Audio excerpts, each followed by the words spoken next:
This is CBN NewsWatch. And thank you so much for joining us for CBN NewsWatch. I'm Ephraim Graham. President Donald Trump heads to England today after delivering a stern lecture to members of NATO at the Alliance Summit in Brussels Wednesday. The president said it's time the Europeans foot more of the bill for their mutual defense. Our Gary Lane is on this story. After scolding NATO on Wednesday, President Trump praised the alliance on Thursday. Members agreed to increase their defense spending by at least $33 billion.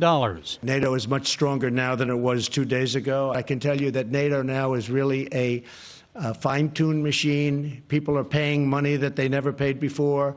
They're happy to do it.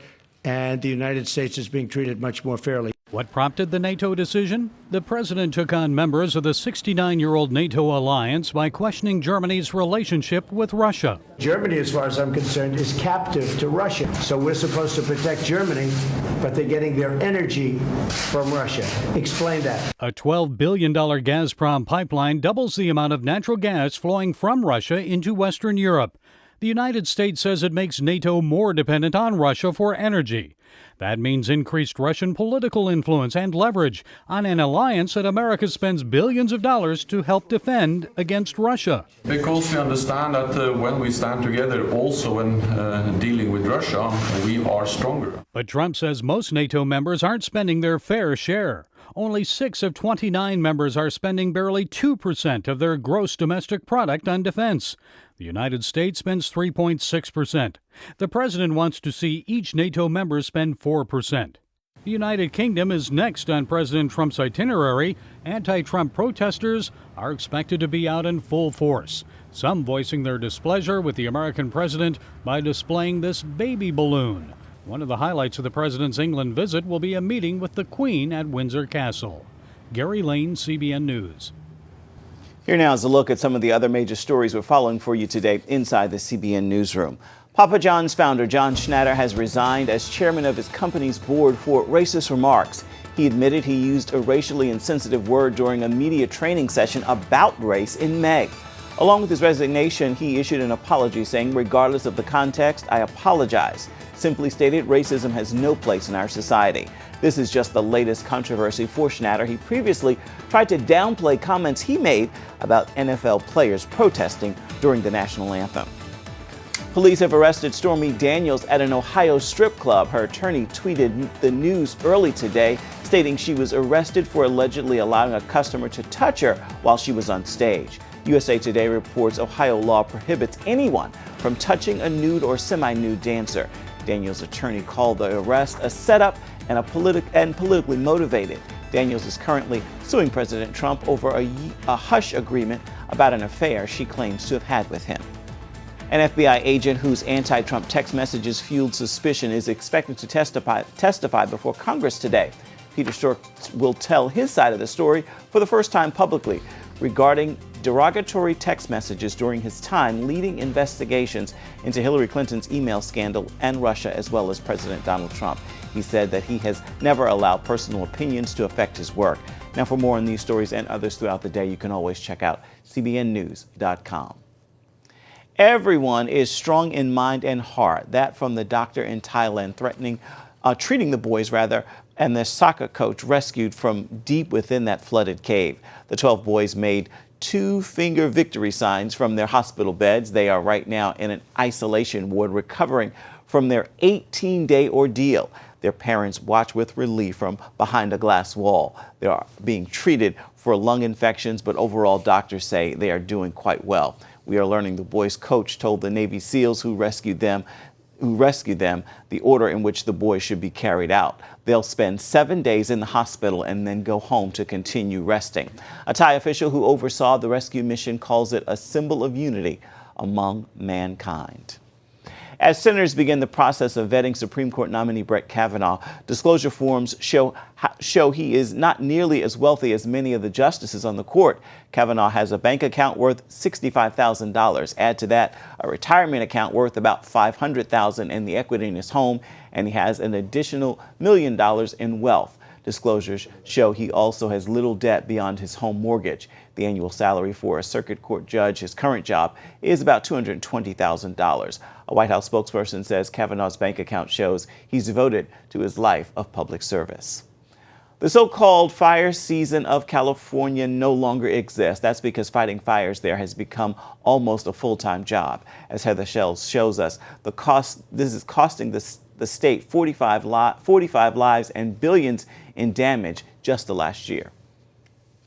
California firefighters have a new normal. It's focusing on the fire risk year-round and not just during fire season. I think we're very prepared, but there's nowhere else in the nation that burns like California. The Golden State has become the burning state, ground zero for wildfires. Insurance estimates show half of the more than 4 million U.S. homes at high or extreme risk of wildfire are in California. And wildfires are getting worse in both size and scope. What's driving it? For starters, California's vegetation, plus cool, moist winters followed by longer, hotter, and drier summers. It's a recipe for world-class fire conditions. An extended drought combined with bark beetle infestation has killed off 129 million trees. Those dead, dry trees represent an instant fire hazard. Fire officials say many communities can go up in minutes. Just last October, fires in the wine country that destroyed thousands of homes and killed 15 people were started mainly by trees falling on power lines. CAL FIRE wants the public, even those in urban areas, to be aware and ready to evacuate when conditions warrant. When the firefighters are spending the first 12 hours going in and just evacuating people and not fighting fire, that should be a clue to the public that, hey, the fire service professionals can't even start fighting fire because they need to get people out of harm's way. That's how bad it is right now. Homeowners can also take simple steps like clearing brush from their homes, not only to protect their own property, but their communities as well. Reporting in Sacramento, Heather Sells, CBN News. The federal government has reopened its investigation into the murder of Emmett Till. He is the black teenager who was brutally killed by two white men in Mississippi back in 1955. The men were tried and acquitted and later confessed to the crime in a magazine interview. Emmett Till's case was closed back in 2007 after federal agents said the suspects were dead. Now the Justice Department says it is reinvestigating the murder after receiving some new information. Teenagers today face all kinds of pressure, from getting good grades to avoiding alcohol and drugs while in school. In such a complicated world, one church wants to reach as many young people as possible with one simple message: God has a plan for your life. Our John Jessup explains. It's here against the backdrop of these majestic mountains in Colorado Springs, where students come from across the country seeking the God of all creation for change in their lives and in the lives of others in their generation. On this sunny day, thousands of students from more than 30 states file into New Life Church. They come to Desperation Student Conference to learn about purpose and living on mission from Christian speakers like Louis Giglio and artists like Carrie Job and Elevation Worship.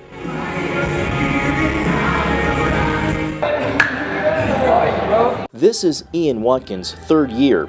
He believes Desperation speaks directly to his generation. We're just so hungry and passionate in different ways, and we're looking for answers, but we're looking to the wrong places. I believe that they provide a lot of answers, and that's Christ. Ian says he discovered the answer for himself on his very first visit when he became a Christian. Now, as part of a ministry called Move of God, Ian sees his story repeated each year. Pray with me. Dear Jesus, I admit I'm a sinner. Many here commit to follow Jesus, learning to become fearless in their faith and devote themselves to making disciples. This generation has been mischaracterized as being narcissistic, self-centered, materialistic, and all the rest of those things. And those are certainly challenges within our culture. But I really do believe, and we believe, that God is raising up a generation that is really looking to be able to make a difference in their world. It's a message the students are putting into action. Whether you're in the locker room or you're in the hallways at school, be that light. So I think what it really does is create this culture and this hunger and understanding that, to be wherever you are, to have that passion, to have that, be desperate to see people know Christ. And that passion keeps them hungry for more. I'm going to keep coming back as long as I can, as long as they let me. because I just love seeing young kids just hungry after Christ. This is the 17th year for the Desperation Student Conference, and with so many teenage lives being changed here, organizers say that's what keeps them going year after year. John Jessup, CBN News, reporting in Colorado Springs. Coming up, she performed hundreds of abortions, but then she had a revelation, one that changed her life. You're going to hear her story coming up next. And welcome back. Dr. Kathy Altman was once an avid supporter of a woman's right to choose and personally performed hundreds of abortions. But that all changed after a spiritual revelation. Our Charlene Aaron sat down with the former abortionist for her amazing story of transformation. Kathy Altman wanted to be a doctor so she could help women. After receiving her license, she took a job at a Florida women's clinic to perform abortions. There was no question in my mind that a woman should have the right to choose whether she wanted to be pregnant or not. And that was the most important thing. I didn't consider the fetus in the equation at all. Altman went on to become director of a local Planned Parenthood, where she says examining the parts of aborted babies fascinated her. I was looking at it completely from a scientific standpoint, totally devoid of any emotion. And it was amazing. And I used to send the different parts down to pathology. And then on our pathology rotation, we would look at those slides. And it fascinated me. She even performed abortions while pregnant. I didn't see any problem with that. My baby was wanted, their baby wasn't. It didn't seem to bother the women that I was aborting. But yeah, I saw no contradiction in that, no problem with it. Dr. Altman said the only time she had qualms about what she was doing was when she worked in the intensive care unit for newborns. That's where Altman found herself trying to save babies who were the same age as those she killed. Thoughts she quickly dismissed. If she wanted the baby, then I did everything I could to give her a happy, healthy baby. If she miscarried, I would be distraught with her and upset about losing that baby. After having her first child, the doctor came face to face with 3 cases that changed her thinking. One involved a young girl who had 3 abortions, all performed by Altman. I went to the clinic manager and I said, I don't want to do this. She's just using abortion as birth control. And they said, I didn't have the right to make that decision. Wasn't a judgment that I should be making, and I needed to do the procedure. In 1983, after attending a church service and a private meeting with the pastor, Altman became a Christian. He gave me Josh McDowell's Evidence That Demands a Verdict. It was that point that I finally understood who Jesus was, and at that point, really, I committed my life to him. And then he just started the long, hard work of transforming me. Part of that transformation included no longer doing abortions. Still, Altman held on to her belief that a woman had the right to terminate an unwanted pregnancy. 2 years later, after reading an article comparing abortion with the Nazi Holocaust, she saw herself as a mass murderer. I probably murdered more people than Ted Bundy or any of the mass murderers, if you consider all the abortions that I did. After talking with a Christian counselor, Altman received much-needed peace and healing. And during that time, in my mind, I could see Jesus' gown and his feet. And I was at his feet crying, and he said to me, are you more powerful than I am? Are you more important than I am? Are you stronger than I am? That I can forgive you, but you cannot forgive yourself. At that point, I understood that he had forgiven me and that I needed to forgive myself. And that was where I really had my healing. limbs and organs. Altman is now retired and has dedicated the remainder of her life to fighting for the unborn.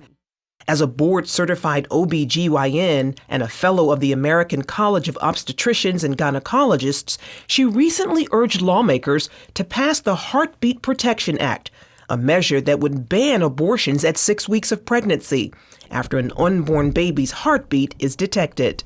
I support the Heartbeat Protection Act because it uses the heartbeat, a very concrete sign of life that people can identify with, to define when the fetus should be protected. She is grateful every day for the opportunity to speak for those she once silenced. I'm so thankful that he's using me to save babies now, when once I used to kill them, and that's very healing and restorative in itself. Charlene Aaron, CBN News, Jacksonville, Florida. A boy from Uganda is kidnapped at age 6 and then forced to become a child soldier. See what happens next. We've got the story coming up after this break. Seconds to camera.